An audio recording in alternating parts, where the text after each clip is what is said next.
Hello there folks, hi friends, Steve here. Yes, I thought I owed you a little bit of an explanation, the viewer.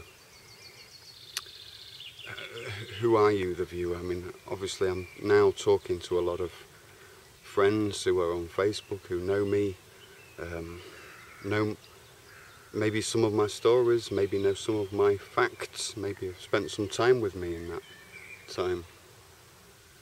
And then there's the people who know me from my videos and other ventures, from the music group that I played in. And then the people that have like congregated, the bushcraft folks and the people who are interested in the truth movement and mathematics, and other people I've kind of brought together and here on this channel, I think. And although my videos don't get a great deal of views, I know they're viewed by people who watch them with a great intent, a great attention, put attention on those videos and think about those videos.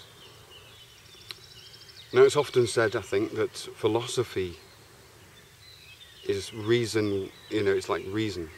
It's mathematical. It should be emotionless. But if you watch people on videos trying to explain philosophy and trying to explain social concepts, you still can get angry watching them. Laugh, maybe. These emotions are part of an information exchange with human beings. That is what makes us different from robots or humanoids or maybe other species or something. Now, I feel anybody who knows me knows that I watch the world a lot. An observer. I used to be very shy as a child and just watched and observed and had a great respect for other people's courage to go into society and learn to drive a car and go to a discotheque and dance from the heart. These things I could never do. Even just to walk into a burger restaurant and order a burger, just something that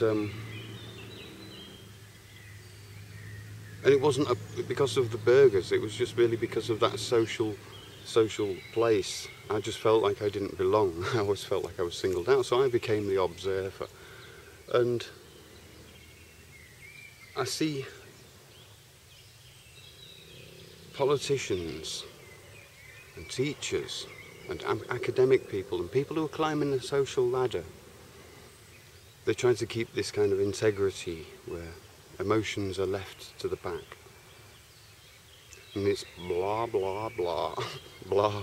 House of Lords. Okay, it's just a joke in the House of Lords, in the Houses of Parliament, whatever it's called, with the big green chairs and Mr. Speaker. It's a joke. So I don't know, maybe there is emotion in politics. It's just a funny one.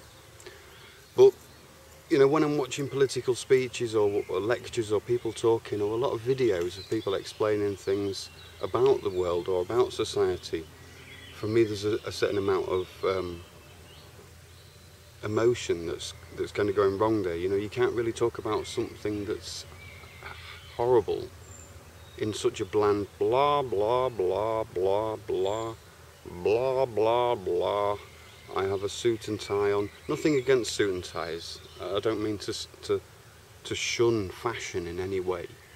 But you know what I mean. We look in this society, and generally, when somebody in uniform knocks at your door or approaches you, there's an overwhelming feeling for many of us. And they were kind of a bit emotionless, and it's obviously important to be neutral, I think, in certain working environments. But when dealing with people like politicians and policemen are public servants and have a human interaction as their duty of care. Duty of care isn't just protecting somebody from a terrorist, a supposed terrorist threat or something. Duty of care is to look after the child or the ward of the state, to look after their well-being, you see. You know, if you're looking after a baby or a child, it needs more than just protecting from the elements and feeding. It needs all sorts of human interactions and love and every kind of thing. It needs caring for, and not just by one person. It needs, you know, the whole society around it to be a good society, and in order for that child to grow properly. I don't know where I'm taking this. I think you get what. The point of it being then, media is art. This is all art. This is all art. News is art, really. You know, news has no real liability to be correct or false, really, because this is a video. This is visual. This is hearsay. Obviously, because, you know, the news can't present itself as fact. It can only be there as like an information guide. And so I never blame any particular party for any particular thing, but somehow in society we've forgotten that we as human beings were artists. We laugh, we cry, we do silly things, we're irrational, we're beautiful, we're ugly, we're selfish, we make sacrifices for one another. That's the mystery of this, and if you try and teach that to a computer, it doesn't calculate. Machines and computers and paper and these systems that we use to make our lives easier should not diminish our human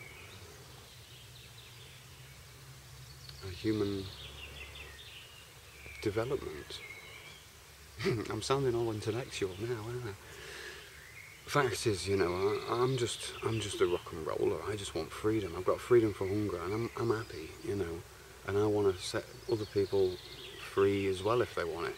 That sounds maybe a bit weird, setting people free, but I'm 43, and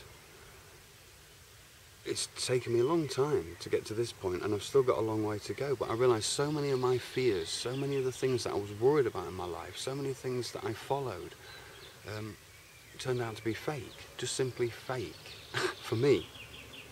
And so at the moment where I realised that and got that into my head, my life started to change for the better, and it's only got better and better every time I've removed one of those things that I consider to be fake or misleading. I've still got things, you know, I still drink milk in coffee, I still drink too much coffee.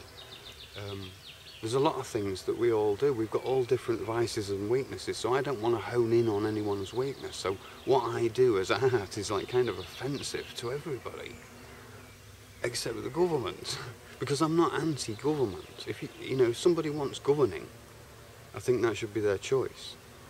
You know, if society wants a governing body, I think that's their choice. But I think it's every individual's choice to choose freedom or governance.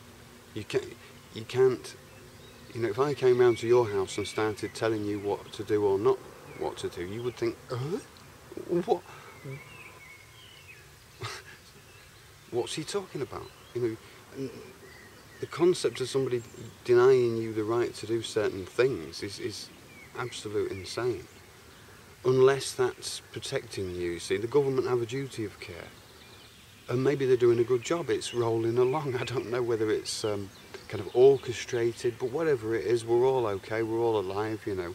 I survived the things that poisoned and tricked me. So I'm not necessarily like in deep remorse and regret about anything, but I've improved my life by tackling those like monsters, them ugly monsters that people don't talk about in society. You know, people, like, look at the streets. People appear to have more money than they have in the bank. Everyone's like expressing this success in a way, giving everybody else this opinion that they need to climb higher and do more, and that the system's actually working, when it's not really working for everybody, is it? It's not really working. But obviously, you know, I speak this truth. I've got long hair, I ain't got the tie, so, and I let the emotions in it for you, the audience, because I know how boring it is watching politicians.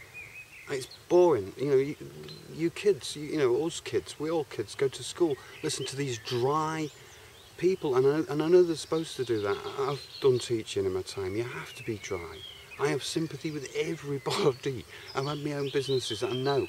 I want to get that one out of the way, and I want people to kind of listen to what I'm saying. And if they instantly think it's wrong, to go and do just a little bit of research, or just forget about it.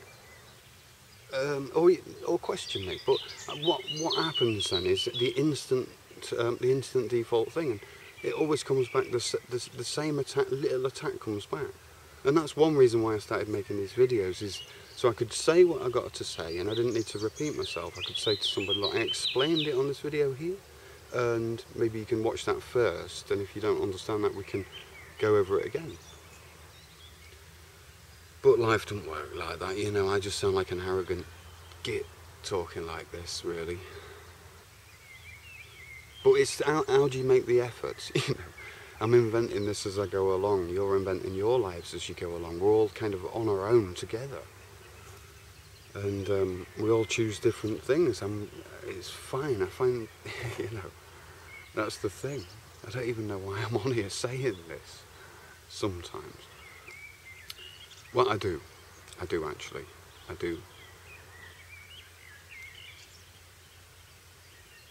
but it's sometimes hard to know if it's right or wrong to upload the video and press post.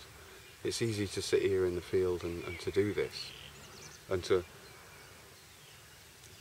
like kind of channel an emotion from somewhere, you know, because the emotions I feel on these videos, it's kind of like when I'm making music, and I'm singing a song, and it's a sad song, I'm not going to be thinking about the room. I'm going to be thinking about the song and the way it makes me feel. In order to express the emotions in art, that's the way art works. It is an art, and so it's the same with anything. It's the same with videos. The same as this. It's all like music. It's got a flow. You can feel it. And at the point where we then start to reject people just because they're expressing feelings and think that guy's talking rubbish because he's happy, or because he's sad, or because he's using stupid words, or der spricht in der falsche Sprache.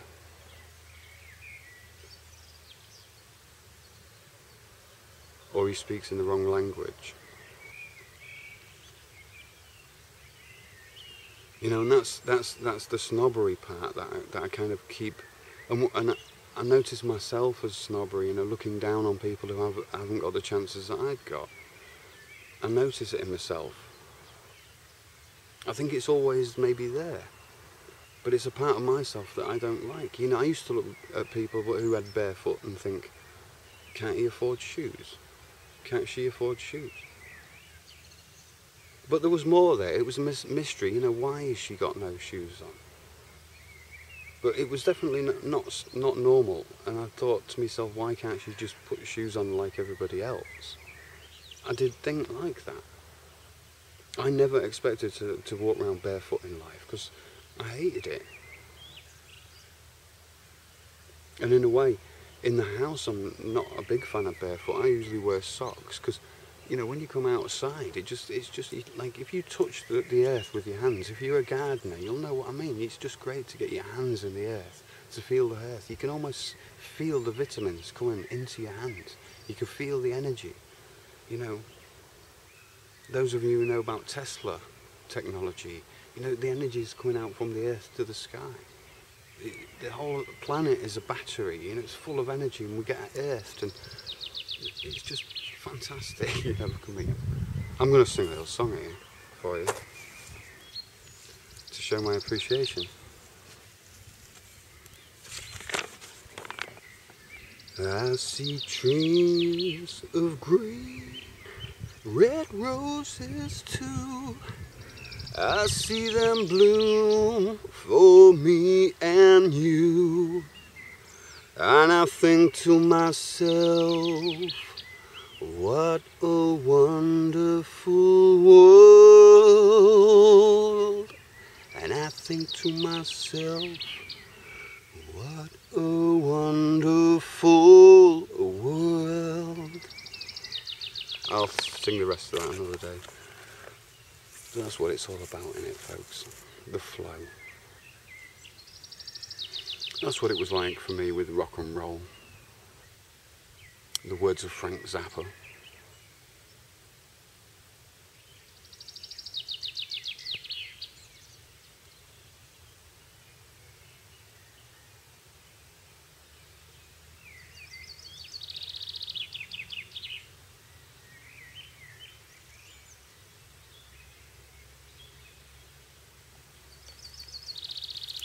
What something is depends more on when it is than anything else. Timing is the key. And so that's often the reason for things to happen, is merely timing. Sometimes there needs to be no other extra reason, because the reason's been all there all those years. And then suddenly to realise that the only last step across that wall is to release the inhibition, to do something every day that's a little bit of a risk, to take a chance on love, to take a chance to do something maybe good for somebody else or something else.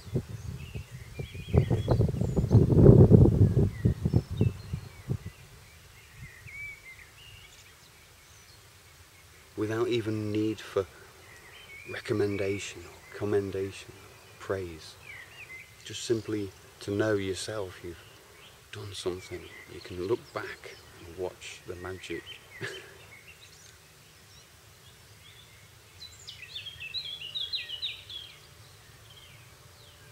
Yeah, thanks a lot for watching, folks.